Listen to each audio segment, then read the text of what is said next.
Welcome to Math with Mr. J.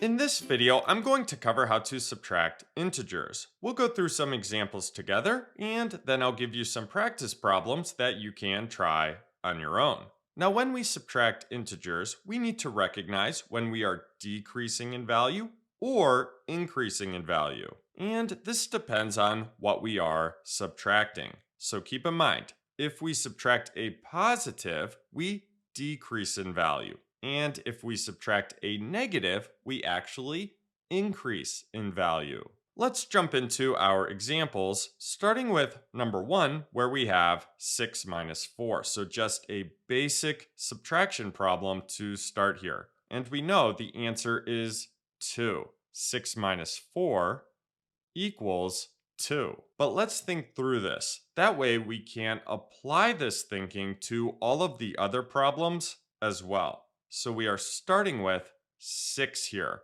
and subtracting positive 4. Since we are subtracting a positive, our value decreases. 6 is decreasing by 4. That brings us to our answer of 2. Now, to go off of this, let's take a look at number 2, where we have 6 minus negative 4. Here, we are starting with 6 again, but we are subtracting a negative.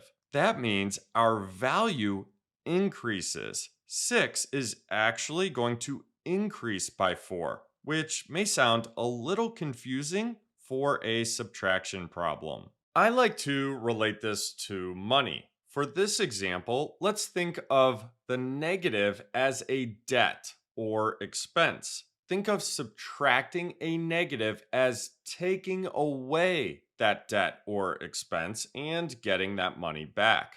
That's a good thing. So it increases the value of the number we started with. So if we start with 6 here and increase the value by 4, our answer is 10. 6 minus negative 4 equals 10. Now, before moving on, we have another important note here. When we subtract integers, we can always rewrite the problem as adding the opposite. And this can make problems simpler to think and work through. So this is a good strategy. For example, we can rewrite 6 minus negative 4 as 6 and then add the opposite. The opposite of negative 4 is positive 4.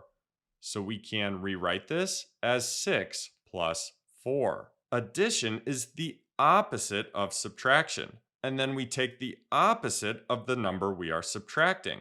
So this gives us an equivalent problem. We get the same answer.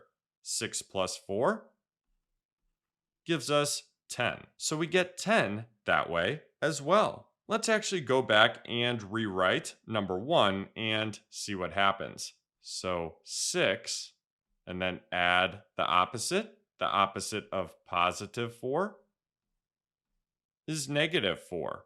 6 plus negative 4 equals 2. So we get 2 that way as well. Now, looking at number 1, subtracting a positive or adding a negative decreases the value.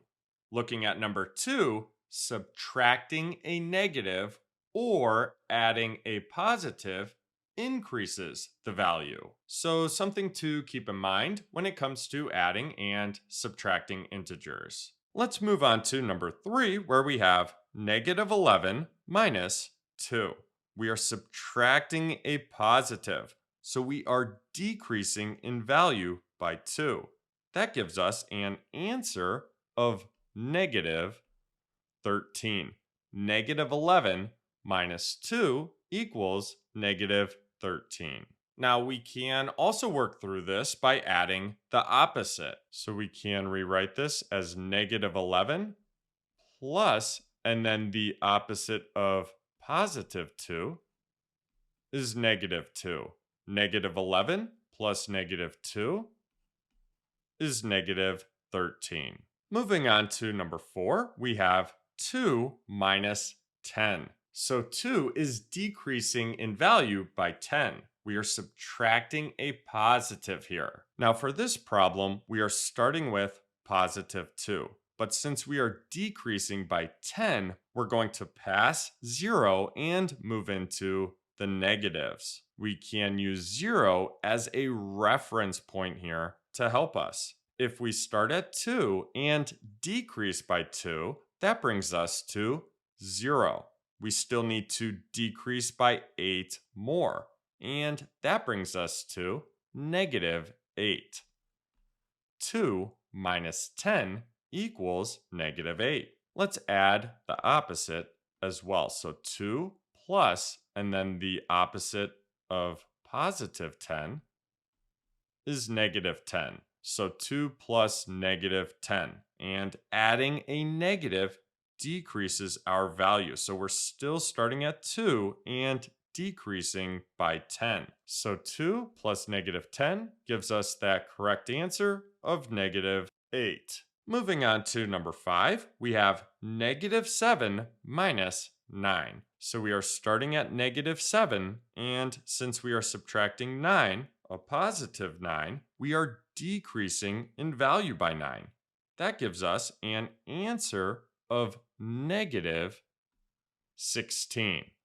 So negative 7 minus 9 equals negative 16. Let's also add the opposite. Negative 7 plus negative 9. That gives us that correct answer of negative 16 as well. Lastly, for number 6, we have negative 5 minus negative 20. So we are subtracting a negative, which remember, actually means the value increases. Now we are starting at negative 5, but since we are increasing in value by 20, we're going to pass 0 and move into the positives. So let's think here and use 0 as a reference point. Negative 5 increased by 5 gets us to 0. And then we need to increase by 15 more, which brings us to 15. Negative 5 minus negative 20 equals 15. Now let's add the opposite. And adding the opposite here can make this one a little easier. So we have negative 5 plus, and then the opposite of negative 20 is positive 20. So we have negative 5 plus 20. That gives us that correct answer of 15. So there you have it. There's how to subtract integers. We can rewrite the problem and add the opposite.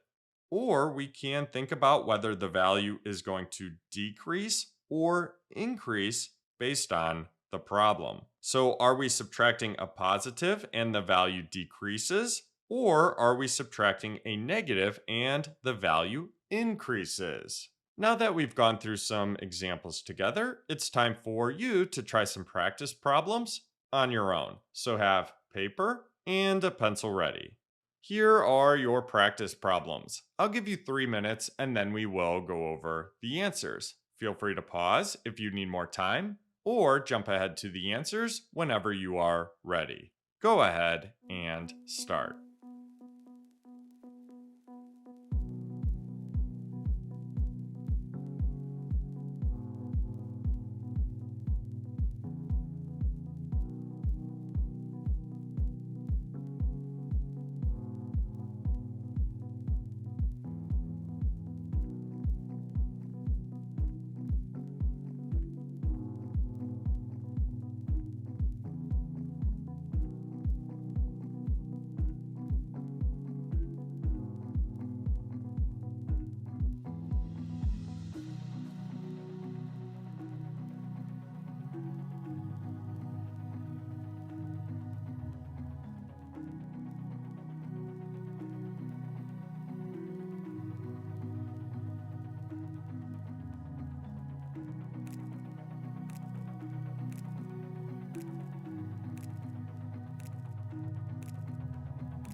Okay, so that was 3 minutes. Let's go over the answers.